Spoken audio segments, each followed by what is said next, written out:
Hi friends, நம்ம இன்னைக்கு வெந்தய டீ பற்றி பார்க்கலாம். வெந்தயம் டீ இது பழமையான இயற்கை மருத்துவம் கொண்ட இது பானமாகும். தினமும் காலை வெறும் வயிற்றில் வெந்தயம் ஊறிய தண்ணீரை குடிப்பதால் பல ஆரோக்கியமான நன்மைகள் பெறலாம். வெந்தயத்தில் நார் சத்து, இரும்பு சத்து மற்றும் ஆன்டி ஆக்சிடென்ட் அதிகமாக உள்ளன. ஜீரண சக்தியை மேம்படுத்துகிறது. அஜீரணம், அசிடிட்டி போன்ற பிரச்சனையை சரி செய்கிறது. வயிறு எரிச்சல் குறைக்கிறது. சர்க்கரை நோய் உள்ளவருக்கு வெந்தயம் தண்ணீர் மிகவும் பயனுள்ளதாக இருக்கிறது. இரத்த சர்க்கரை அளவை கட்டுப்படுத்துகிறது. உடல் எடை குறைக்க முயற்சிப்பவர்களுக்கு இது நல்ல துணையாகும். வெந்தயம் பசி உணர்வை கட்டுப்படுத்துகிறது. அதிகமாக சாப்பிடும் பழக்கத்தை குறைக்கிறது. பெண்களுக்கு மாதவிடாய் சீர்கேடு மற்றும் வலியை குறைக்கிறது.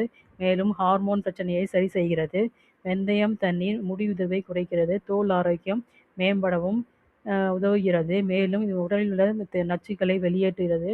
டீடாக்ஸ் பானமாகவும் இது செயல்படுகிறது. தயாரிக்கும் முறை: ஒரு ஸ்பூன் வெந்தயத்தை இரவு ஒரு கப் தண்ணீரில் ஊற வைத்து காலை எழுந்தவுடன் அதை கொதிக்க வைத்து ஆற வைத்து தேன் அல்லது சர்க்கரை கலந்து குடிக்கலாம். ஊறிய வெந்தயத்தை மென்று சாப்பிடலாம். தினசரி இந்த பழக்கத்தை தொடங்கி இயற்கையான ஆரோக்கியத்தை எளிதாக பெறலாம். பயன்படுத்தி பலன் பெறுவோம். தேங்க்யூ.